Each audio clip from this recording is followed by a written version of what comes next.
Hello students, welcome back to CG Shiksha. I am Taranum, your English educator from CG Shiksha. Today in this class we are going to study the chapter 4 of class 11 from Hornbill book, and the name of chapter is Landscape of Saul, written by Nathalie Troveroy. Okay आज के इस class में हम class 11 के hornbill book का chapter number 4 cover up करने वाले हैं और उस चैप्टर का नेम है लैंडस्केप ऑफ साउल और जिसके राइटर हैं नेथॉली ट्रॉवेरॉय। ओके, तो जिस तरीके से आप देख सकते हैं लैंडस्केप ऑफ साउल, लैंडस्केप आप सब लोगों को पता ही होगा कि लैंडस्केप एक्चुअल में क्या होता है। इस टाइप की जो paintings pictures that call landscape. Okay, Saul means आत्मा। तो इस चैप्टर में हम लोग एक बहुत इंटरेस्टिंग सा ये स्टोरी होने वाला है। आई होप कि आप लोगों को ये स्टोरी बहुत पसंद आएगा। तो इस स्टोरी में हम लोग जानेंगे एक चाइनीज़ पेंटिंग के बारे में एंड एक European painting. Okay, painting means आप लोग क्या समझते हैं। इस चैप्टर को पढ़ने के बाद आई डेफिनेटली श्योर स्टूडेंट्स की पेंटिंग को देखने का नज़रिया आप लोगों का भी क्या होगा, चेंज हो जाएगा कि चाइनीज़ पेंटिंग और यूरोपियन पेंटिंग दोनों के बीच का हमको डिफरेंस बताया गया है कि हम अगर पेंटिंग आप यूजुअली अगर आप पेंटिंग आपको शो करेगा, यहाँ पे अगर मैं भी आप लोग को रिप्रेजेंट करूँगी तो आप लोग उस पेंटिंग में क्या चीज़ को देखेंगे, जो चीज़ दिखाया गया है एग्जैक्टली। बट आज हम लोग इस चैप्टर में पढ़ेंगे कि जो चाइनीज़ पेंटिंग होती है ओके उसमें हम किस चीज़ को देखते हैं, या फिर चाइनीज़ लोग बोल सकते हैं या जो फिर फिलोसोफर्स होते हैं, जो पेंटर्स होते हैं, वो एक पेंटिंग को लेकर उनका पॉइंट ऑफ व्यू क्या होता है। तो ये जो पूरा स्टोरी है एक पेंटिंग पे ही बेस्ड है, difference between the European painting and a Chinese painting. Okay, so let's be start our class and read the chapter. Okay, a wonderful old tale is told about the painter Wu Daozi who lived in the 8th centuries. अब यहाँ पे वू Doge कौन है, एक Chinese painter है। Okay, Chinese painter का name है एक वू डाउजी। ओके, तो जो वू डाउजी हैं जो कि 8th सेंचुरी में रहते थे, उनके द्वारा कह सकते हैं बहुत ही अच्छी, बहुत ही बोल सकते हैं बहुत ही प्यारा एक कहानी वो बताने वाले हैं। वू डाउजी एक चाइनीज़ पेंटर थे, आप याद रखिएगा। His last painting was a landscape commissioned by the Tang Emperor Xuanzong to decorate a palace wall. The master had hidden his work behind a screen so only the emperor would see it. और ये जो वू डाउजी Chinese painter जो थे, वो उनका जो last painting था, जो उनका लास्ट लैंडस्केप था, वो किन के लिए था, तो एक टांग एम्परर हैं जिनका नाम है जूजोंग। ओके, टांग एम्परर जूजोंग, उनके लिए उन्होंने अपना लास्ट पेंटिंग बनाया था ताकि वो क्या कर सके, ये जो एम्परर है, ये जो राजा है, वो अपने पैलेस के वॉल को, ठीक है, उनका जो महल है उसके दीवार को सजा सके। इसके लिए वू डाउजी ने जो पेंटिंग बनाई थी उनके लाइफ की वो लास्ट पेंटिंग थी। और जो वू डाउजी थे, जो चाइनीज़ पेंटर थे, उन्होंने क्या किया था, अपने उस पेंटिंग को एक स्क्रीन के पीछे बोल सकते हैं कि एक पर्दे के पीछे उसको छुपा दिया था ताकि सिर्फ वो एम्परर, वो किंग है, उस पेंटिंग को देख सके। Let's further. For a long while, the emperor admired the wonderful scene, discovering forests, high mountains, waterfalls, clouds floating in an immense sky, men on hilly paths, birds in flight. Okay, students, तो मैंने आपको starting पे ही बताया था कि एक हम अगर पेंटिंग को देखेंगे तो हमारा पॉइंट ऑफ व्यू एक्चुअल में क्या होगा, और हम इस स्टोरी में जो पढ़ेंगे उसमें पॉइंट ऑफ व्यू क्या होता है। सिमिलरली मैंने बताया था the difference between the Chinese painting and the European painting. Clear?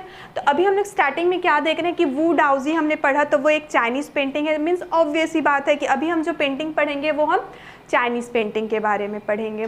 तो स्टार्टिंग में हमने देखा कि वू डाउजी का लास्ट पेंटिंग था जो कि उन्होंने एक एम्परर के लिए बनाया था, एक राजा के लिए बनाया था, और उन्होंने उसको स्क्रीन के पीछे छुपा लिया था ताकि सिर्फ वो किंग देख सके। आगे यहाँ पे नेक्स्ट पैराग्राफ में आप देख सकते हैं कि उस पेंटिंग का एक डिस्क्रिप्शन दिया हुआ है, एक विवरण दिया हुआ है। जो वो एम्परर थे, जो वो राजा थे, उन्होंने देखा कि ये जो पेंटिंग है इसमें बहुत ही आश्चर्यजनक सीन है, जिसमें उन्होंने खोजा कि बहुत सारे बोल सकते हैं घने पेड़ पौधे, मीन्स एक जंगल है, बड़े बड़े माउंटेन्स है, पहाड़ हैं, वाटरफॉल्स है, झरना है। इसके अलावा एक इमेंस स्काई में, इमेंस मीन्स ह्यूज, बहुत बड़ा, मीन्स आसमान में जो बादल हैं वो क्या कर रहे हैं, फ्लोट कर रहे हैं, तैर रहे हैं, साथ ही साथ उन्होंने देखा कि हिली पाथ में, मतलब पहाड़ी तरफ बोल सकते हैं, कि लोग वहाँ पे चल रहे हैं, जो बर्ड्स हैं वो उड़ रहे हैं। ये जो गिवन है ये पेंटिंग का डिस्क्रिप्शन है कि उस पेंटिंग में, उस लैंडस्केप में वू डाउजी ने क्या क्या चीज़ बनाया था। Okay, Look, sir, said the painter, in this cave at the foot of the mountain dwells a spirit. Okay, अब देख सकते हैं ये जो पेंटिंग का डिस्क्रिप्शन है वो एम्परर ने बताया कि उनको इस पेंटिंग में ये चीज़ें नज़र आई। ओके, देन उसके बाद फर्दर जो हमारे पेंटर हैं मीन्स वू डाउजी, वो बोल सकते हैं कि उस एम्परर का ध्यान को कहीं दूसरी तरफ ले जाना चाहते हैं, क्योंकि पेंटिंग तो उन्होंने ही किया है, और जब एक पेंटर एक पेंटिंग करता है तो उनको पता होता है कि उसने किस मकसद से उसको पेंट किया हुआ है। ओके, सिमिलरली इसलिए जो वो वू डाउजी पेंटर रहते हैं वो एम्परर का ध्यान उस तरफ ले जाना चाहते हैं जिस तरह से उन्होंने सोच के बनाया था। तो वो कहते हैं कि इस केव के अंदर देखिए, मीन्स उस पेंटिंग में केव रहता है, गुफा वो बनाए रहते हैं, और वो गुफा कहाँ पे रहता है, तो foot of the mountain, means एक पहाड़ रहता है, बोल सकते हैं बहुत बड़ा पहाड़ रहता है, और पहाड़ के नीचे एक गुफा टाइप उन्होंने बनाया रहता है। और वो कहते हैं कि इस गुफा में एक स्पिरिट ड्वेल करता है। स्पिरिट मीन्स आत्मा, ड्वेल मीन्स वहाँ निवास करना। तो उस गुफा में वो किस चीज़ का बात चल रहा है, एग्जैक्टली एक पेंटिंग का बात चल रहा है कि पेंटिंग में एक गुफा है और उस गुफा के अंदर आत्मा है जो कि वहाँ पे रहता है। तो स्टूडेंट्स, मैं आप लोग को बता दूँ कि यहाँ पे जो भी ये जो डिस्क्रिप्शन हम पढ़ रहे हैं ना पेंटिंग को लेके, अब आप सोच रहे होंगे कि पेंटिंग में भी कोई स्पिरिट मीन्स कोई आत्मा वहाँ रह सकते हैं। तो ये जो पूरा स्टोरी है वो हमारे इमेजिनेशन पे बेस्ड है। मीन्स जो वो वू डाउजी चाइनीज़ पेंटर हैं वो इतने ज़्यादा स्ट्रॉन्ग इमेजिनर रहते हैं, कह सकते हैं, मतलब उनका इमेजिनेशन पावर, सोचने की शक्ति इतना ज़्यादा रहता है कि वो जो भी चीज़ सोचते हैं ऐसा उनको ये लगता है कि एग्जैक्टली वो चीज़ वो कर रहे हैं और उनके साथ वो चीज़ हो रहा है। फर्दर हम देखते हैं स्टोरी में, The painter clapped his hands and the entrance to the cave opened. The inside is splendid beyond anything words can convey. Okay. Then further जो हमारे वू डाउजी पेंटर रहते हैं वो कहते हैं कि जैसे ही वो क्लैपिंग करेंगे, ठीक है, ताली बजाएंगे, तो क्या होगा, वो केव का जो दरवाज़ा रहेगा, केव का जो एंट्रेंस मीन्स दरवाज़ा कह सकते हैं हम, तो जो गुफा का यहाँ दरवाज़ा रहेगा वो खुल जाएगा। और वो आगे ये भी कहते हैं कि गुफा के अंदर जो चीज़ है वो उसको अपने शब्दों में नहीं बता सकते हैं। अब आप लोग सोचिए कि क्या पेंटिंग में अगर हम एक केव बनाए हैं, गुफा को ड्रॉ किए हैं, तो हमारे क्लैप करने से या किसी के भी क्लैप करने से क्या वो पेंटिंग का दरवाज़ा खुल पाएगा? क्या हम उसके अंदर जा सकते हैं? नो। तो ये जो भी हम स्टोरी पढ़ रहे हैं या फिर आप जो भी सुन रहे हैं, समझ रहे हैं, that's the power of imagination. Further, please let me show your majesty the way.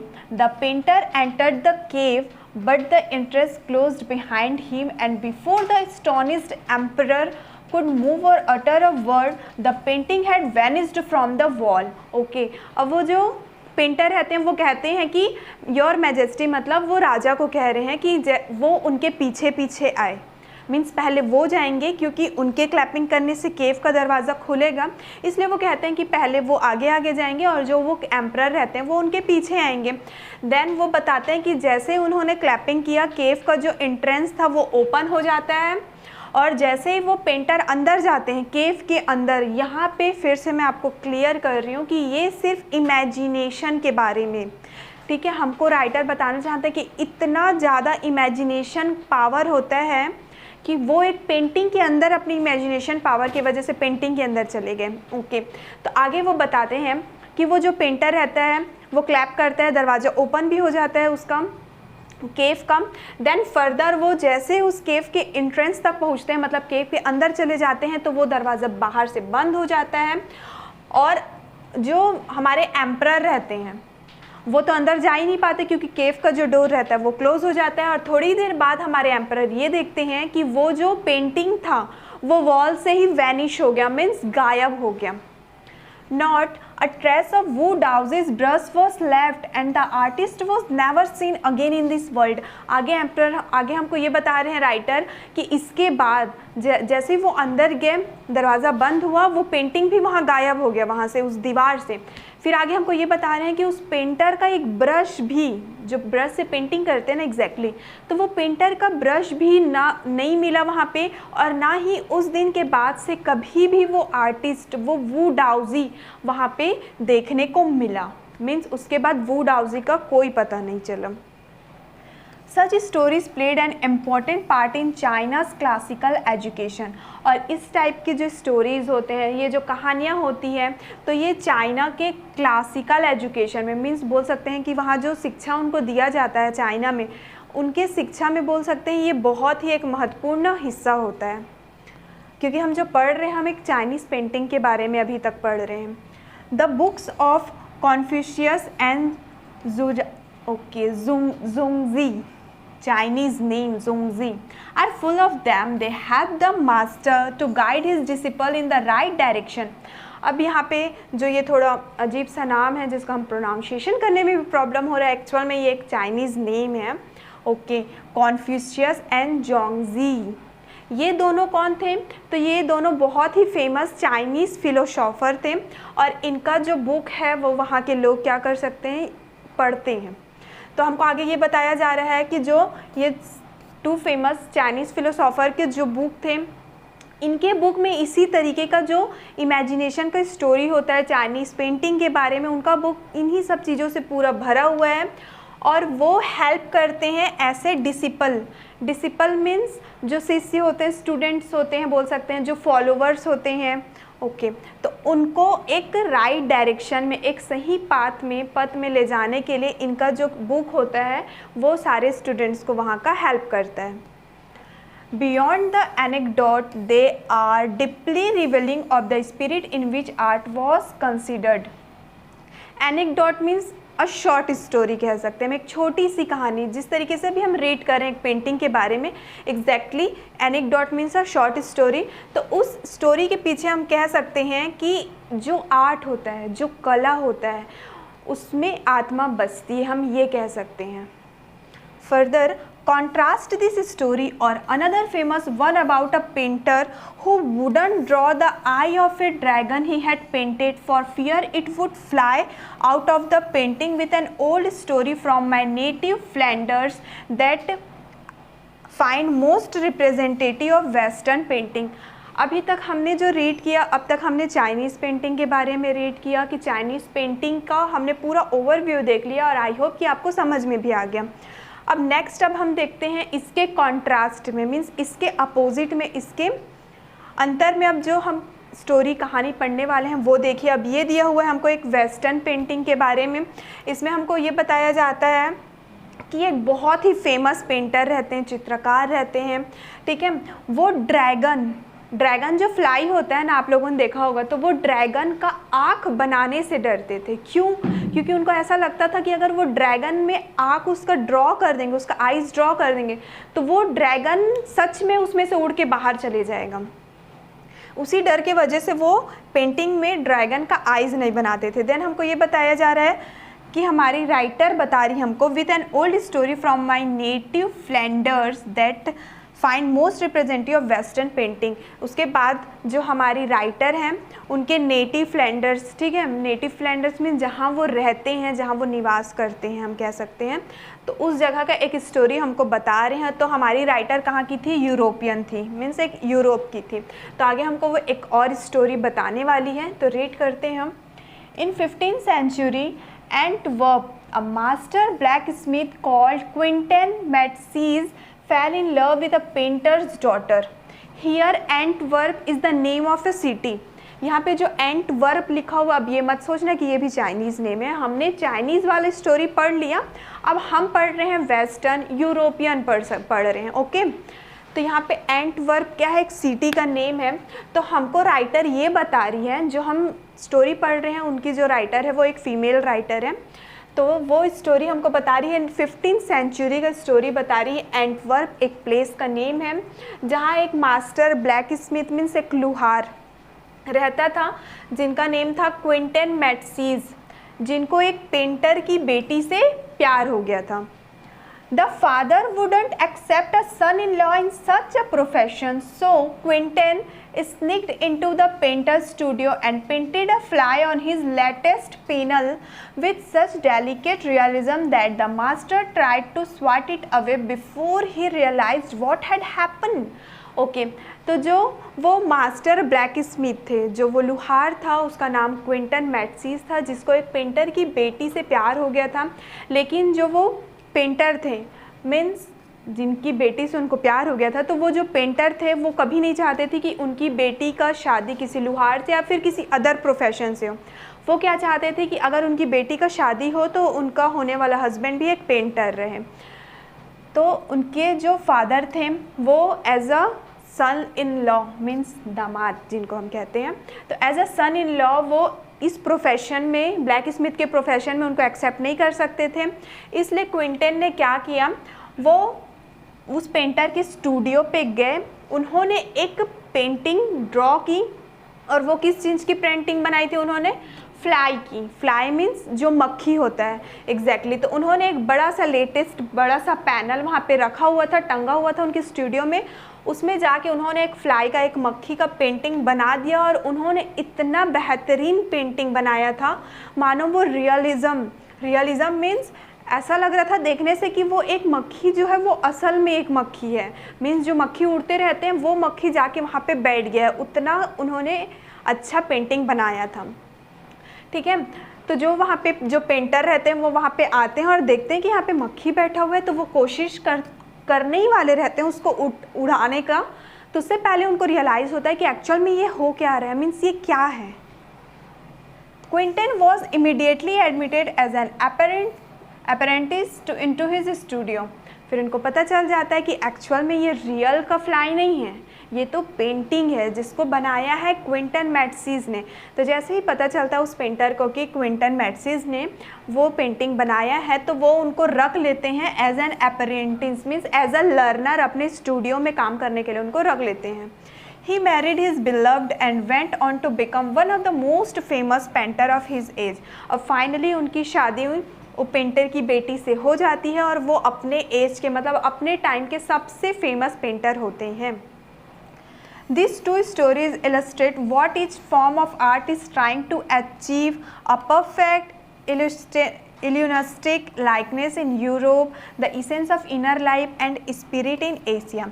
और ये जो दोनों स्टोरीज़ हैं, ठीक है, हमको ये इलस्ट्रेट करती, एक ये चीज़ हमको बताती है कि जो आर्ट का जो फॉर्म है, बोल सकते हैं कि हमने चाइनीज़ पेंटिंग में देखा उसका फॉर्म अलग था, हमने ये जो यूरोपियन पेंटिंग में देखा उसका फॉर्म अलग था। तो हमको राइटर यही बताना चाह रही है कि जो ये आर्ट का फॉर्म होता है कि बहुत सारे फॉर्म होते हैं, उससे वो क्या चीज़ अचीव कर लेते हैं, क्या प्राप्त कर लेते हैं, तो एक परफेक्शन प्राप्त कर लेते हैं, अचीव कर लेते हैं। साथ ही साथ लाइकनेस, उनका जो ये पेंटिंग था उसको यूरोप में सब लोगों ने लाइक किया। इसी के साथ साथ the essence of inner life, essence of inner life means हमारा माइंड, ठीक है, हमारे माइंड के बारे में बात कर रहे हैं। साथ ही साथ स्पिरिट इन एशिया, एशिया में स्पिरिट। ओके, कंटिन्यू करते हैं हमारा ये chapter. In the Chinese story the emperor commissions a painting and appreciates its outer appearance, but the artist reveals to him the true meaning of his work.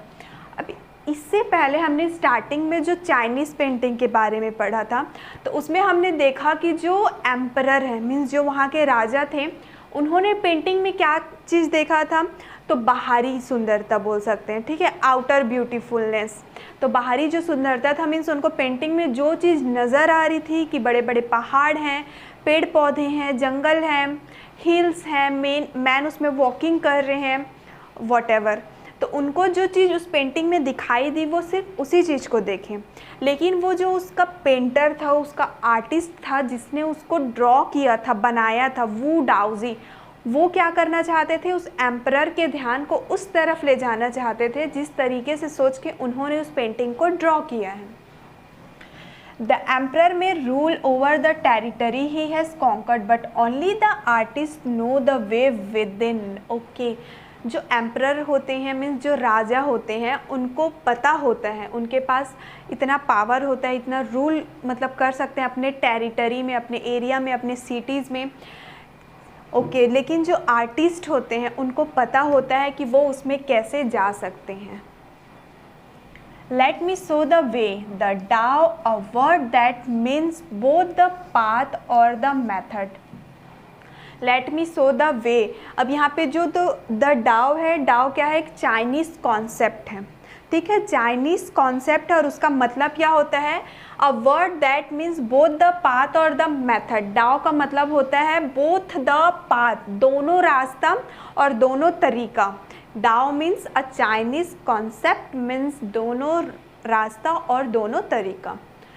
And the mysterious works of the universe, इसके साथ साथ उसका ये भी मतलब होता है कि पूरे यूनिवर्स में, ठीक है, पूरे ब्रह्मांड में कह सकते हैं, जो मिस्टीरियस वर्क्स होता है, रहस्यमयी कार्य।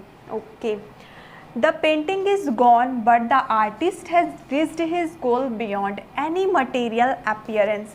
और हमने जो उसमें रीड किया था स्टोरी में, तो हमने ये देखा था कि जो वो पेंटिंग है, वो पेंटिंग क्या होती है, गायब हो जाती है, वैनिश हो जाती है, लेकिन जो उस आर्टिस्ट का, वो डाउजी का जो मकसद था, जो उनका गोल था, उनका उद्देश्य था, वो क्या होता है, पूरा हो जाता है। क्योंकि वो तो चाहते थे ना कि उस पेंटिंग में जो केव है, उसका गुफा का दरवाज़ा खुल जाए, वो उनके अंदर चले जाए। तो इसलिए हमको राइटर कहती है कि वो भले ही वो पेंटिंग गायब हो गया, लेकिन जो उस आर्टिस्ट का गोल था, उद्देश्य था, वो तो पूरा हो गया, भले ही कोई भी मटेरियल, कोई भी चीज़ वहाँ पे हमको दिखाई नहीं दे रही थी। A classical Chinese landscape is not meant to reproduce an actual view as would a Western figurative painting. Okay. अब यहाँ पे कंपेयर करती है राइटर हमारी एक वेस्टर्न पेंटिंग से और एक चाइनीज़ लैंडस्केप, मीन्स एक चाइनीज़ पेंटिंग और एक वेस्टर्न पेंटिंग को राइटर कंपेयर करते हुए हमको ये बता रही है कि जो चाइनीज़ पेंटिंग होते हैं वो हमको एक एक्चुअल व्यू, मतलब अगर हम चाइनीज़ पेंटिंग देख रहे हैं तो हमको वो किस मकसद से बना है वो हमको पता नहीं चलेगा, जैसे कि हमने स्टोरी में देखा था। लेकिन जो वेस्टर्न पेंटिंग होते हैं वो एग्जैक्टली क्लियरली बनते हैं, ठीक है। Whereas the European painter wants you to borrow his eyes and look at a particular landscape exactly as he saw it from a specific angle. The Chinese painter doesn't choose a single viewpoint. जैसे कि अभी मैंने आपको बताया कि जो European, आप लोग कंफ्यूज मत होइएगा, स्टार्टिंग में हमने पढ़ा था सीनरी का चाइनीज़, देन हमने पढ़ा फ्लाई का, मक्खी का, एक जो एग्जैक्ट हमको ऐसा लग रहा था कि वो रियल का है, असल का है, वो था हमारे यूरोपियन। तो इसमें आप लोग पहले तो कंफ्यूज मत होइए, स्टूडेंट्स को क्लियर रखिए, बहुत इंटरेस्टिंग सा स्टोरी है, आप लोगों को बहुत मज़ा भी आ रहा होगा। तो बस इस डाउट को आप क्लियर रखिए, फिर ये स्टोरी आप लोगों को अच्छे से समझ में आएगा। तो आगे राइटर हम कंपैरिजन फिर से करते हुए बताती है कि जो यूरोपियन पेंटर होते हैं उनको दूसरे, मतलब अपनी आँख, बोल सकते हैं ना कि मैं आपके नज़रिए से नहीं देख सकती, आप मेरी नज़रिए से नहीं देख सकते। एग्जैक्टली, बोरो हिज आइज़ मीन्स यही होता है कि जो यूरोपियन पेंटर होते हैं उनको अपना नज़रिया लोगों को देना नहीं पड़ता, क्योंकि वो जो पेंटिंग बनाए हैं हम वही चीज़ देखेंगे। अगर यहाँ पे आपको फ्लाई का बना हुआ है, मॉस्किटो का बना हुआ है, तो आप वही चीज़ देखो कि yes it is a mosquito और इट इज़ अ फ्लाई। लेकिन चाइनीज़ पेंटिंग में ये रूल फॉलो नहीं होता है। चाइनीज़ पेंटिंग में हम स्पेसिफिक एक एंगल से नहीं देख सकते, मीन्स फॉर एग्ज़ाम्पल यहाँ पे अगर एक फ्लाई है, हम किसी भी एंगल से देखें, यस एक एंगल से देख लिए, हमारे लिए सफिशिएंट है कि ये एक फ्लाई है, मक्खी है, चाहे हम उसको इधर से मुड़ के देखें, उधर से मुड़ के देखें, कोई डिफरेंस नहीं आएगा। बट चाइनीज़ पेंटिंग में ये रूल फॉलो नहीं होता है, कोई भी एक सिंगल व्यू पॉइंट नहीं होता कि हम अगर यहाँ से देख रहे हैं तो हमको वही चीज़ दिखेगा, या फिर हम अगर पीछे होके देख रहे हैं तो नो, चाइनीज़ पेंटिंग में ये चीज़ फॉलो नहीं होता है। अब ये चीज़ बोलने का मतलब क्या है, इसको हम फर्दर आगे स्टोरी में समझेंगे। His landscape is not a real one and you can enter it from any point. Then travel in it. The artist creates a path for your eyes to travel up and down, then back again in a leisurely movement. जैसे कि मैंने आपको starting में ही बताया था student कि ये सब क्या है, एग्जैक्टली आवर इमेजिनेशन पावर। तो फर्दर राइटर हमको ये बताती है कि जो चाइनीज़ पेंटिंग होते हैं वो एक्चुअल में रियल नहीं होते हैं। रियल नहीं होते हैं मीन्स हमने स्टोरी में जैसे पढ़ा था कि वो अंदर गया, दरवाज़ा बंद होया, गायब हो गया, ये सब कुछ। तो ये जो चाइनीज़ लैंडस्केप पेंटिंग होते हैं वो रियल नहीं होते हैं, लेकिन आप उसमें क्या कर सकते हो, किसी भी पॉइंट से आप उस पेंटिंग में इतना इमेजिनेशन अपना स्ट्रॉन्ग कर सकते हो कि इस पेंटिंग में आप किसी भी तरीके से अंदर घुस सकते हो।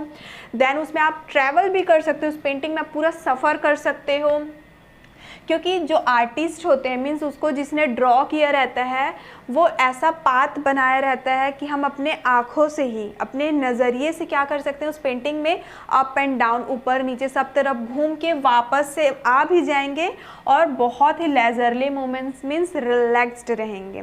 फॉर एग्ज़ाम्पल स्टूडेंट्स, पहले मैं एक शॉर्ट डिस्क्रिप्शन दूँ आपको कि एज्यूम करिए कि ये आपका एक चाइनीज़ पेंटिंग है। ओके, चाइनीज़ पेंटिंग है, मैंने एक बना दिया यहाँ पे, एक नहीं है, ये पहाड़ मान लेते हैं, और ये हमारा है रिवर, इसमें हमने बना दिए कुछ पेड़ पौधे। ओके, और तो इसमें स्पेस नहीं बचा सफिशिएंट। ओके, अब आप लोग को क्या नज़र आ रहा है कि मैम ने तो बोला कि माउंटेन बना दिया, रिवर बना दिए, ट्रीज बना दिए। ओके, लेकिन चाइनीज़ पेंटिंग ऐसा नहीं होता। चाइनीज़ पेंटिंग में क्या होता है, इतने स्पेस जो छूटे हुए होते हैं उसमें जो आर्टिस्ट रहता है वो अपने नज़रिए से उसमें ट्रैवलिंग करता है। मीन्स आर्टिस्ट जो रहेगा उसका इमेजिनेशन, सोचने का जो क्षमता रहेगा वो इतना ज़्यादा मजबूत रहेगा कि वो कुछ भी सोच लेगा। कंसिडर कर लेगा कि ये जो हमारा माउंटेन है इसमें एक केव है, केव के अंदर अगर हम जा रहे हैं, हम सोचते हैं ना कि काश हम इस जगह में जाएं, फिर वहाँ पे हमको ये मिले, फिर ये मिल जाए। That's our imagination power.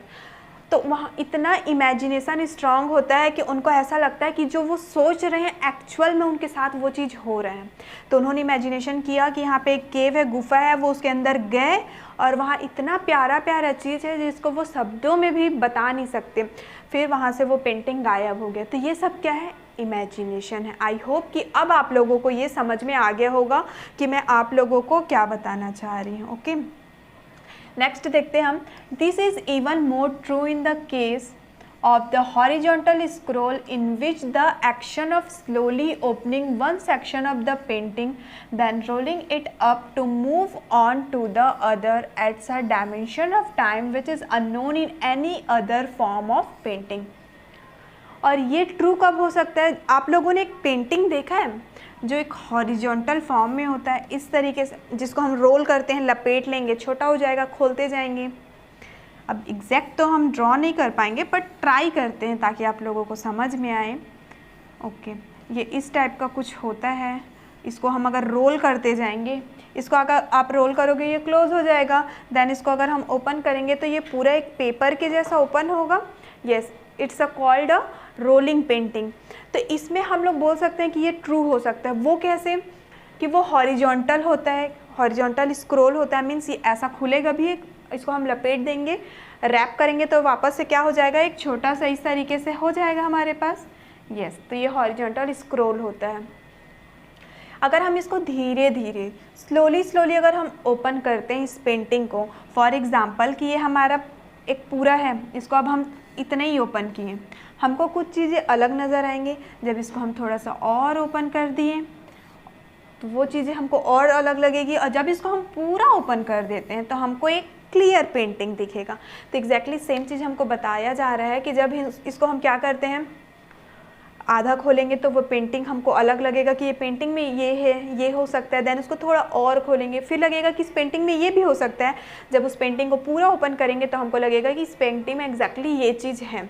तो वही हमको बताया जा रहा है, it's a dimension of time which is unknown in any other form of painting. Okay, जो मैंने अभी आपको यहाँ पे मेंशन किया। फर्दर देखते हैं हम। It also requires the active participation of the viewer who decides at what pace he will travel through the painting। अब ओके, अब इसके लिए जो हमने रीड किया, अब इसके लिए क्या है, एक एक्टिव हमको क्या चाहिए, पार्टिसिपेशन चाहिए। एक्टिव पार्टिसिपेशन मीन्स आर्टिस्ट ने तो अपना काम कर दिया भाई, उन्होंने तो पेंटिंग बना दी, चाहे वो लैंडस्केप के फॉर्म में बनाए चाहे हॉरिजॉन्टल स्क्रॉल के फॉर्म में बनाए, उन्होंने बना दिया।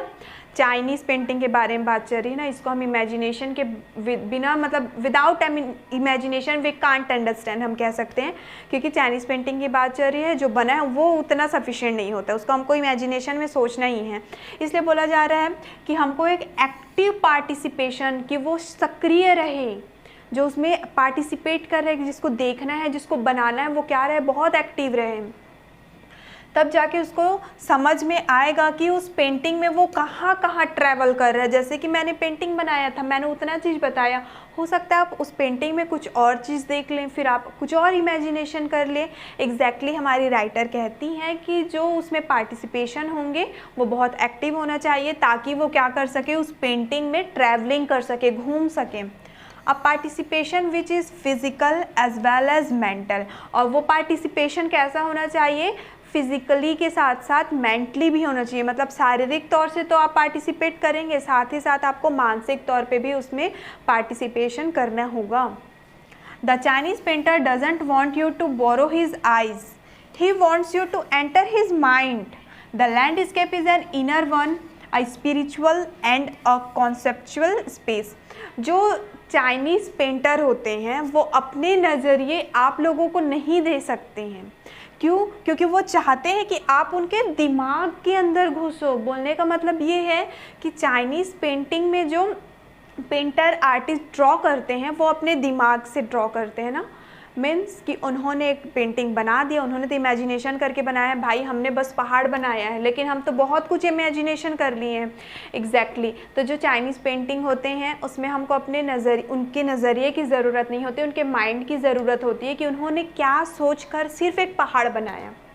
ठीक है, देन वो बताते हैं कि जो ये लैंडस्केप है वो एक इनर वन है, एक स्पिरिचुअल भी है, साथ ही साथ एक कॉन्सेप्चुअल स्पेस है। स्पिरिचुअल्स मीन्स क्या होता है, जो हमारा धार्मिक होते हैं, ठीक है, और कॉन्सेप्चुअल मीन्स क्या होते हैं, जो हमारे वैचारिक होते हैं, मीन्स जिसको हम विचार कर सकते हैं। This concept is expressed as shanshui, literally mountain water which used together represent the word landscape. This concept is expressed as sansui. Sansui means it is a Chinese word. सांसुई जो है वो एक चाइनीज़ वर्ड है जिसका मतलब क्या होता है, लिटरली माउंटेन और वाटर, पहाड़ और पानी, जिसको एक साथ मिला करके लैंडस्केप कहा जाता है। स्टूडेंट्स, आप लोगों को एक चीज़ याद होना चाहिए, याद होगा कि जब हम लोग भी, आप भी, जब हम छोटे बच्चे होते हैं, मैम हमको बोलती है ड्राइंग टीचर कि बेटा आपको तो एक ड्राइंग ड्रॉ करना है। हमको मिल गया पेन, कलर पेंसिल, हम क्या ड्रॉ करेंगे, पहाड़ बना देंगे, उसमें ट्रीज़ बना देंगे, देन एक रिवर। ये कॉमनली ड्राइंग होता है जो लगभग से सब लोग बनाते हैं। तो लैंडस्केप मीन्स एक्चुअल ये ड्राइंग होता है, ठीक है, जिसमें माउंटेन्स होते हैं, वाटर्स होते हैं, उसको हम एक साथ मिला करके लैंडस्केप कहते हैं, जिसको चाइनीज़ में सांसुई कहा जाता है। क्लियर? फर्दर देखते हैं अब हम। More than 2 elements of an image, this represent 2 complementary poles.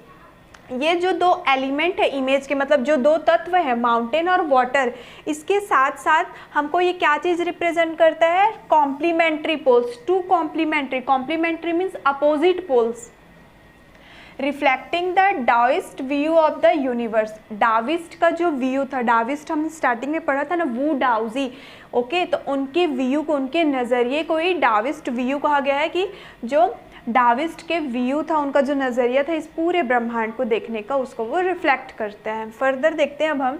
The mountain is yang, reaching vertically towards heaven, stable, warm and dry in the sun, while the water is yin, horizontal and resting on the earth, fluid, moist and cool. अब यहाँ पे description दिया गया है mountain and water का। Mountain को क्या कहा जाता है, यांग कहा जाता है, ठीक है, जो कि heaven, heaven means upward direction, means आसमान की तरफ होना, उसको हम हेवन भी कहते हैं। तो जो माउंटेन होता है उसको यांग कहा जाता है, और जो कि वर्टिकली होता है हेवन की ओर, मीन्स आसमान की ओर, जो कि स्टेबल, स्थिर रहता है, गर्म रहेगा, उसमें सन के वजह से ड्राइनेस रहेंगे, लेकिन जो वाटर रहता है उसको कहा जाता है यिन, ओके, यिन, यांग, यिन। और जो वाटर रहता है वो कैसा रहता है, हॉरिजॉन्टल रहता है, और वो रेस्टिंग ऑन द अर्थ, जो कि अर्थ में रेस्ट कर रहा है, साथ ही साथ वो फ्लूइड होता है, मीन्स लिक्विड फॉर्म में होता है, मॉइस्ट, उसमें नमी होती है, और वो कूल, ठंडा होता है। Next, the interaction of yin, yin means, याद रखिएगा आप, यिन, इसको अब हम हाईलाइट करते हैं। इट्स अ यिन, इसमें आप लोग कंफ्यूज मत होइएगा, yin means water, yang and mountain. अब आप लोगों को यहाँ से कंफ्यूजन नहीं होगा। Okay, mountain means yang and water means yin. तो नेक्स्ट पैराग्राफ में इसका डिस्क्रिप्शन हमको और दिया गया है। The interaction of yin means water, the receptive feminine aspect of universal energy and it's counterpart yang, active and masculine, is of course a fundamental notion of Taoism। जो यीन है मीन्स जो वाटर है वो आपका फेमिनाइन फीमेल है इस universal energy का, और जो यांग है मीन्स जो माउंटेन है वो आपका मेल मीन्स मस्कुलाइन है इस यूनिवर्सल एनर्जी का, अकॉर्डिंग टू डाविज्म। जो हमने पढ़ा था Daoist view means Daoism. What is often overlooked is an essential third element, the middle void where their interaction takes place। तो अब तक हमने स्टार्टिंग में सबसे पहले देखा 2 एलिमेंट्स, और वो 2 एलिमेंट क्या थे हमारे, माउंटेन एंड वाटर। सेकेंड हमने देखा complementary to opposite complementary, opposite और कॉम्प्लीमेंट्री सेम होता है, 2 कॉम्प्लीमेंट्री पोल्स जो कि थे यांग और यिन। अब हम लोग नेक्स्ट हमको बताया जा रहा है जो थर्ड एलिमेंट, 2 एलिमेंट्स तो हमने माउंटेन एंड वाटर पढ़ लिया, लेकिन जो थर्ड एलिमेंट है वो क्या होता है, middle void. Void means empty, जो खालीपन होता है। ओके, तो वो हमारा थर्ड एलिमेंट होता है। अब वो उसको हम रिप्रेजेंट कैसे करेंगे? Okay, give me few seconds. Okay, for example students, I have a space, ये हमारा एक, यहाँ पे अगर हमने माउंटेन रॉक किया, ओके, अब माउंटेन तो ब्लैंक होगा नहीं, यहाँ पे कुछ कुछ ग्रासेस वगैरह भी होंगी, तो यहाँ पे आप लोग एज्यूम कर लीजिए कि ग्रास। अब यहाँ से क्या हो रहा है, हमारा रिवर है, तो हमारा माउंटेन एंड वाटर मीन्स ये हमारा माउंटेन है और ये हमारा वाटर है। तो उन दोनों के बीच में, ठीक है, माउंटेन और वाटर के बीच में जो मिडिल मीन्स दोनों जहाँ पे मिल रहे हैं, ठीक है, माउंटेन और वाटर जहाँ मीटिंग पॉइंट है, जहाँ पे उन लोग मिल रहे हैं, वहाँ पे क्या है, एक एम्प्टी है, वॉइड है। तो वही क्या है, हमारा थर्ड एलिमेंट है। क्लियर? थर्ड एलिमेंट वॉइड किसको कहा गया है? तो जो दोनों मिलते हैं वहाँ पे जो खालीपन होता है उसको थर्ड एलिमेंट कहा गया है। This can be compared with the yogic practice of pranayama, breath in, retain, breath out। The suspension of breath is the void where meditation occurs। अब इसको एक चीज़ से कंपेयर किया गया है, किस चीज़ से?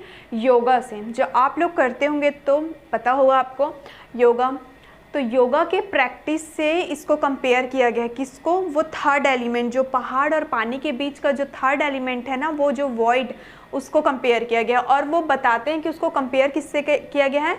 प्राणायाम, प्राणायाम। ओके, प्राणायाम से कंपेयर किया गया है कि जब हम लोग योगा करते हैं, प्राणायाम करते हैं, तो क्या करते हैं हम लोग? इनहेल करते हैं, सांस लेते हैं, देन उसको थोड़ी देर तक रोक के रखते हैं, देन वापस से उसको एक्सहेल करते हैं, सांस छोड़ते हैं।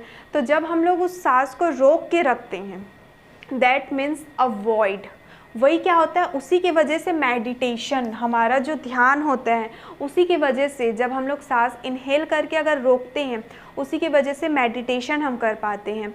तो इसी तरीके से कंपेयर करके उन्होंने हमको बताया है वो एम्प्टीनेस का, जो हमने पीछे देखा था, ये जो एम्प्टीनेस है दोनों के बीच, उसी तरीके से जिस तरीके से अगर हम प्राणायाम करते हैं तो जब हम सांस लेते हैं और जब उसको रोक के रखते हैं तो जो मेडिटेशन वहाँ पे ऑकर होता है, तो उसी को कंपेयर किया गया है थर्ड एलिमेंट। आई होप कि आपको ये समझ में आ गया होगा, कोई कन्फ्यूज़न नहीं होगा। फर्दर देखते हैं अब हम। The middle void is essential, nothing can happen without it, hence the importance of the wide unpainted space in nice Chinese landscape. और जो वो मिडिल पॉइंट होता है, जैसे कि अभी हमने योगा का देखा एग्जाम्पल कि अगर हम लोग इनहेल कर रहे हैं तो अगर उसको हम रोक के नहीं रखेंगे फिर वापस से तुरंत एक्सहेल कर देंगे तो उसका कोई वैल्यू नहीं होगा। तो इसलिए जो वो मिडिल वॉइड, जो बीच का जो खालीपन होता है ना, एम्प्टीनेस होता है, वो बहुत ज़रूरी होता है। उसके बिना कुछ भी चीज़ हो नहीं सकता। Has the important of the wide unpainted space in Chinese landscape. उसी तरीके से जो चाइनीज़ लैंडस्केप होता है, चाइनीज़ पेंटिंग होता है, उसमें वो जो खालीपन होता है वो बहुत ज़रूरी होता है। This is also where man finds a fundamental role. जहाँ पे मैन लोग मीन्स हमारी बात की जा रही है, जो ह्यूमन काइंड्स होते हैं, जिस तरीके से जहाँ हमको फंडामेंटल रोल मिलता है। Next, in that space between heaven and earth he becomes the conduit of communication between both poles of the universe. Conduit means a channel of communication. तो जो स्पेस रहते हैं किनके बीच, हेवन और अर्थ के बीच में, ठीक है, पृथ्वी और स्वर्ग के बीच में जो स्पेस रहता है, जो जगह रहता है, वो क्या रहता है आपका, कॉन्ड्यूट ऑफ कम्युनिकेशन, मतलब वही चैनल होता है हमारे कम्युनिकेट करने का, ठीक है। दोनों पोल्स, यूनिवर्स का वो दोनों पोल है, हमारा जो ये ब्रह्मांड है उसका पोल क्या है, तो वो है हेवन एंड अर्थ। तो इनके बीच में हम कॉन्ड्यूट कैसे करेंगे, विथ आवर कम्युनिकेशन। तो वो अब तक हमको वो थर्ड एलिमेंट का इम्पोर्टेंस ही बता रहे हैं कंपेयर कर करके, ठीक है, चीज़ों से कंपेयर कर करके वो जो हमारा मिडिल वॉइड है ना, बीच का जो खालीपन है, उसी के बारे में बताया जा रहा है कि जिस तरीके से उन्होंने योगा से कंपेयर किया, फिर हमारे यूनिवर्स के दोनों पोल से हेवन और अर्थ के बीच में जो बोल सकते हैं मिडिल वॉइड होता है उसके बारे में बताया। His presence is essential even if it's only suggested, far from being lost or oppressed by the lofty peaks. He is in Francois Chang's wonderful expression, the eye of the landscape. Okay. और ये जो हमारा third element middle void होता है वो बहुत ज़्यादा essential होता है, ज़रूरी होता है, क्योंकि ये जो थर्ड एलिमेंट जो मीट का वॉइड रहता है, जो खालीपन रहता है, यही हमको क्या करता है, सजेस्ट करता है कि हम लोग क्या कर सकते हैं, oppressed by lofty peaks. Lofty means a high peak, जो बड़े बड़े बोल सकते हैं जो पिक्स होते हैं, जिसमें हम ऑप्रेस्ड मीन्स वॉरिड हो जाते हैं, चिंतित हो जाते हैं। जो ये फ्रांचोइज चैंग्स वंडरफुल एक्सप्रेशन, जो ये फ्रांचोइज चैंग्स का ये जो एक्सप्रेशन था, the I of the landscape, उसमें ये चीज़ बताया गया है। ओके, आई होप कि आपको इतना सब कुछ सुन के ये समझ में आया होगा कि जो वो मिडिल वॉइड है वो क्या था। सो स्टूडेंट्स, अभी तक जो हम स्टोरी पढ़ रहे थे कि Chinese painting and European painting का, ये स्टोरी हमारा कंप्लीट होता है और आप लोगों को इसका डिफरेंस समझ में आया। एक बार फिर से मैं आपको शॉर्ट ओवरव्यू देती हूँ कि जो चाइनीज़ पेंटिंग होता है एक्चुअल में वो हमारे इमेजिनेशन पे बेस्ड होगा, लेकिन यूरोपियन पेंटिंग क्या होते हैं, रियलिज़म होते हैं, रियलिस्टिक होते हैं। मीन्स अगर हम उसको देखेंगे तो हमको ऐसा लगेगा कि वो रियल में है। तो इसको आप लोग याद कैसे रख सकते हो, जैसे हमने चैप्टर में पढ़ा, यूरोपियन पेंटिंग में हमने क्या पढ़ा था, वो फ्लाई के बारे में, मक्खी, जिसको देखने से ऐसा लगा कि वो रियल का है, लेकिन हमने इसके कॉन्ट्रास्ट में चाइनीज़ पेंटिंग में पढ़ा था, उसमें क्या पढ़ा था, हमने एक सीनरी पढ़ा था जिसमें जो चाइनीज़ पेंटर हैं वू डाओजी, वो अपने इमेजिनेशन के बेस पे उसको ड्रॉ किए थे। तो आपको ये दोनों पेंटिंग के डिफरेंस बताने चाह रहे थे इस चैप्टर में हमारी राइटर, कि हमारा इमेजिनेशन पावर कितना ज़्यादा स्ट्रॉन्ग हो सकता है। मतलब आप लोग जिस हद तक सोचना चाहते हैं उस हद को भी, उस लिमिट को भी क्रॉस करके सोच सकते हैं। और अगर हमारा इमेजिनेशन पावर स्ट्रॉन्ग होता है तो हम अपने इमेजिनेशन के थ्रू वो हर चीज़ को रियल पे कर सकते हैं जो चीज़ हम इमेजिन कर रहे हैं। ओके, नेक्स्ट ये जो एक्सर्ट है, मीन्स ये जो हमने स्टोरी पढ़ा है वो किससे लिया गया है, तो लैंडस्केप ऑफ द साउथ से, जो कि एक चाइनीज़ पेंटिंग थे, एथिक्स और स्पिरिचुअलिटी स्लाइटली एडिटेड। मीन्स ये जो पेंटिंग थे वो चाइनीज़ पेंटिंग थे, हमने तो स्टार्टिंग में ही पढ़ लिया है। अब नेक्स्ट देखिए, आपको दिया होगा आपके बुक में भी, गेटिंग इनसाइड आउटसाइडर आर्ट। अब ये इनसाइड और आउटसाइडर आर्ट क्या होता है, इसको भी एक बार हम रेट कर लेते हैं, जिससे आपको पता चलेगा कि ये आउटसाइडर आर्ट क्या होता है। मैं आपको पहले तो डिस्क्रिप्शन देती हूँ कि ये आउटसाइडर जो आर्ट है, इसको हम लोग रॉ आर्ट भी बोलते हैं या फिर आर्ट ब्रूट भी बोलते हैं, ठीक है। ये ऐसे आर्ट होते हैं जिनको ऐसे आर्टिस्ट लोग बनाते हैं जो प्रोफेशनली बिल्ड नहीं होते, जिनको किसी भी तरीके का कोई ट्रेनिंग नहीं मिले रहता है, वो कहीं से कुछ नॉलेज नहीं लिए रहते हैं, लेकिन उनके में इतनी काबिलियत होती है कि वो ये सारे पेंटिंग, ये सारे आर्ट्स वो बना सकते हैं। तो अब एक बार इसको रेट करते हैं। When French painter Jean Dubuffet mooted the concept of art brut in the 1940s, the art of the untrained visionary was a minority interest. अब इसमें बताया गया है 1940s में, ठीक है, 1940s की बात चल रही है। 1940s में एक फ्रेंच पेंटर थे जिनका नाम था जीन डुबुफेट। उन्होंने एक कॉन्सेप्ट बनाया था आर्ट ब्रूट का। उस टाइम पे लोग उसमें बहुत कम इंटरेस्ट लेते थे, मतलब माइनॉरिटी मीन्स बहुत कम उसमें ध्यान देते थे, लोगों को उसमें इंटरेस्ट ही नहीं जाता था। From its almost wild begins, outsider art has gradually become the faster growing area of interest in contemporary art internationally। लेकिन जब उसकी शुरुआत हो गई एज अ आउटसाइडर आर्ट, तो वो इतना ज़्यादा बढ़ गया, वो पेंटिंग मीन्स वो आर्ट इतना ग्रो किया, इतना बढ़ गया कि लोगों को उसमें इतना ज़्यादा इंटरेस्ट आता था कि उसको इंटरनेशनली, ठीक है, कंटेम्प्ररी आर्ट इंटरनेशनली भी कहा जाता था। मतलब वो इंटरनेशनली लोगों को अब वो आर्ट पसंद आने लगा। इसका रीज़न क्या है आगे हम इसको भी जानेंगे। This genre is described as the art of those who have no right to be artists, as they have received no formal training yet show talent and artistic insight। और ये जो आउटसाइडर आर्ट होते हैं, उन ऐसे जो लोग होते हैं, ऐसे आर्टिस्ट जो उसको बनाते हैं, उनके पास कोई भी अधिकार नहीं होता है कि वो एक आर्टिस्ट, एक कलाकार कहलाए। क्यों? क्योंकि उन्होंने कोई भी औपचारिक जो ट्रेनिंग होते हैं, उनके जो फॉर्मल ट्रेनिंग होते हैं वो नहीं लिया रहता है, लेकिन उनके अंदर इतना टैलेंट, इतनी काबिलियत होती है कि वो ऐसे ऐसे कलाकार पैदा हो जाते हैं। Okay, their works are as stimulating contrast to a lot of mainstream offerings. और उनका जो काम रहता है, ठीक है, मतलब इनको तो कोई प्रोफेशनली ना ट्रेनिंग मिला है, ना फॉर्मल ट्रेनिंग मिला, किसी भी प्रकार का कोई भी उनको ट्रेनिंग नहीं मिले रहता है। वो अपने टैलेंट की वजह से जो भी काम करते हैं उसको वो करते हैं। तो उनका जो काम रहता है वो जो मेन स्ट्रीम ऑफरिंग मीन्स जो बोल सकते हैं ऐसे पेंटिंग, स्पिरिचुअल पेंटिंग बनाने का जो तरीका होता है, तो उनको क्या होता है, ट्रेनिंग दी जाती है, उनके कॉन्ट्रास्ट होते हैं, मीन्स उनके अपोजिट होते हैं। Around the time Dubuffet was propounding his concept in India, an untutored genius was creating paradise। Okay, और कुछ समय में ही जो हमारे डुबुफेट थे, जो कि फ्रेंच पेंटर थे, उनका जो कॉन्सेप्ट था, उन्होंने इंडिया में अब क्या किया था, एक पैराडाइज मीन्स एक स्वर्ग बना दिया था। ये स्टोरी में भी आप लोगों ने सुना होगा। Years ago, the little patch of jungle that he began clearing to make himself a garden sculpted with stone and recycled material is a rock garden sculpture made of broken bangles by Nek Chand, known to the world today as the Rock Garden at Chandigarh। Okay. बहुत साल पहले क्या हुआ था कि एक जंगल था, जंगल को काट के बोल सकते हैं या फिर उसको साफ़ करके, उसको क्लियर करके उसमें क्या किया गया था, एक गार्डन टाइप बनाया गया था, जिसको यहाँ पे पैराडाइज कहा गया है ना, एग्जैक्टली उसी को। तो वो एक एग्जैक्टली एक क्या था, फॉरेस्ट था। वो फॉरेस्ट को इतना क्लियर करके उसमें क्या किया गया था, गार्डन जैसा बनाया गया था। वहाँ का जो स्टोन था, वहाँ जो पत्थर थे, उसको आकार दे दिया गया था अलग अलग तरीके से। और जितने भी जो रिसाइकल्ड, मतलब जिसको हम यूज़ नहीं करते हैं, जिन चीज़ों को, उसको रिसाइकलिंग करके क्या किया था, एक रॉक गार्डन बनाया गया था।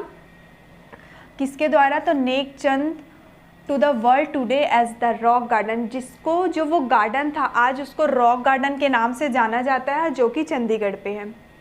Its 80-year-old creator, director Nek Chand is now held as India's biggest contributor to outsider art।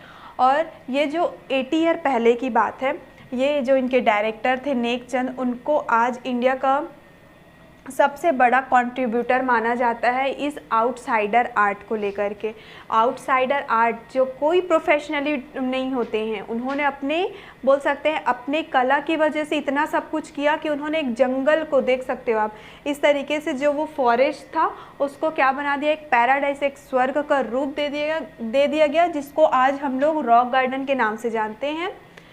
The 15th issue Spring 2005 of Raw Vision, a UK-based magazine pioneer in outsider art publications, features Nek Chand and his rock garden sculpture Woman by the Waterfall on its anniversary issues cover।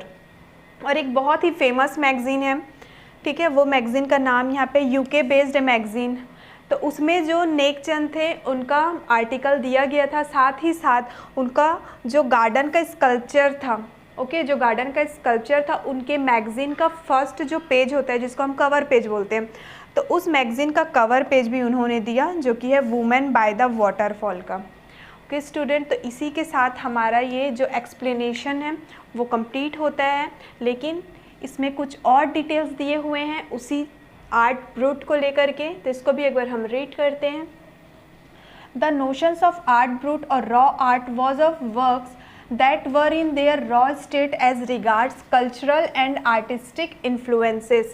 जो ये art brute या फिर जो raw art होता है, दोनों क्या होता है एग्जैक्ट में सेम होता है, और उनका जो वर्क रहता है वो कैसे रहता है, कल्चरल रहेगा या फिर आर्टिस्टिक इन्फ्लुएंस, मतलब उसमें जितना ज़्यादा सोच सकेंगे उतना ज़्यादा उसमें क्रिएटिविटी आएगी।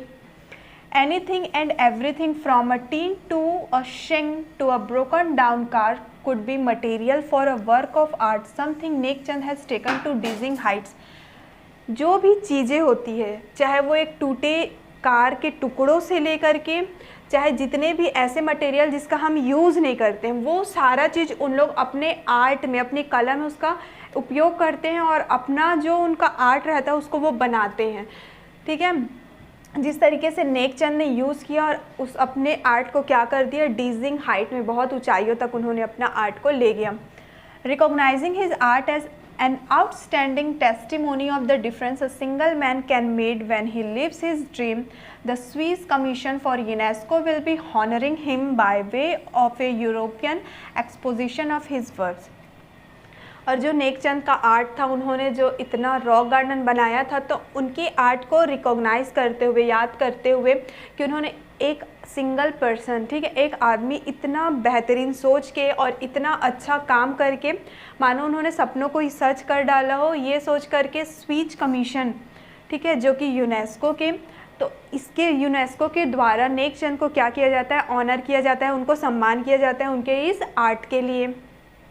The 5-month interactive show Realm of Nek Chand beginning October will be held at leading museums in Switzerland, Belgium, France and Italy। और ये जो नेक चंद का बोल सकते आर्ट है, इसके वजह से इसके लिए बहुत सारे शोज़ भी होते हैं बहुत सारे अलग अलग कंट्रीज़ में, जो कंट्री का नेम यहाँ पे मेंशन है, स्विट्ज़रलैंड में, बेल्जियम में, फ्रांस में एंड इटली में। The biggest reward is walking through the garden and seeing people enjoy my creation, neck Chand says। तो नेक चंद कहते हैं उनके लिए जो सबसे बड़ा उनका जो रिवॉर्ड था, उनका पुरस्कार ये था कि जितने भी लोग उनके उस रॉक गार्डन में जाते हैं, उनको वहाँ जाना, वहाँ की चीज़ों को देखना और वहाँ के जो उनकी क्रिएटिविटी, उनका जो क्रिएशन है उसको देख करके इंजॉय करना, ये नेक चंद के लिए सबसे ज़्यादा क्या था, एक रिवॉर्ड था। बृंदा शूरी, हिंदुस्तान टाइम्स, 28 अगस्त 2005। तो ये क्या आपका है, 28 अगस्त 2005 का है, हिंदुस्तान टाइम्स, ये एक मैगज़ीन या न्यूज़पेपर है, बृंदा सूरी। ओके, तो इसी के साथ हमारे ये चैप्टर का जो एक्सप्लेनेशन है वो टोटली कंप्लीट होता है स्टूडेंट्स। इसमें हमने पेंटिंग के डिफरेंस के बारे में पढ़ा, देन उसके बाद हमने पेंटिंग या फिर आर्ट का टाइप्स देखा कि एक्चुअल में ये आउटसाइडर आर्ट, रॉ आर्ट या फिर आर्ट ब्रूट क्या होता है। तो आर्ट ब्रूट एक बहुत ही अच्छा है, हमने देखा नेक चंद के बारे में कि उन्होंने अपने आर्ट ब्रूट टैलेंट की वजह से इतना कुछ अचीव किया, हमारे लिए भी इतना अच्छा रॉक गार्डन बनाया। तो हमारा ये जो चैप्टर का एक्सप्लेनेशन है वो कंप्लीट होता है। आई होप कि ये एक्सप्लेनेशन आपको अच्छे से समझ में आ गया होगा।